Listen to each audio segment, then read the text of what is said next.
Yan, ayan. Ganda talaga. Hindi lang sa pagpa-farm ang aking kinahiligan. Ito yung pinaka number 1 kong hobbies. Ang mag-gardening. Yan.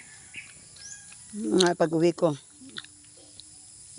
tatanggalan ko ng mga damo yan dyan para lalong gumanda. Yan. Yan siya. Yan.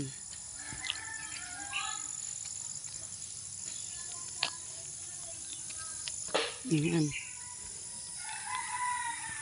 Hindi naging maganda yung tanim ko dyang mga okra.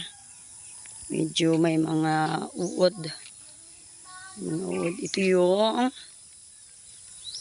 aking tanim na passion fruit.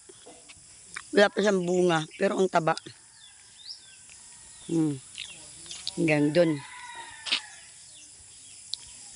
Puro halaman sa harap ng bakuran namin. Puro halaman. Ganda. Nakaka-relax sa pakiramdam. Yan. Yan, hanggang dito. Yan. Ayan, ayan. Yan, yan. Puno ng halaman. Also this. Yan. So, yan.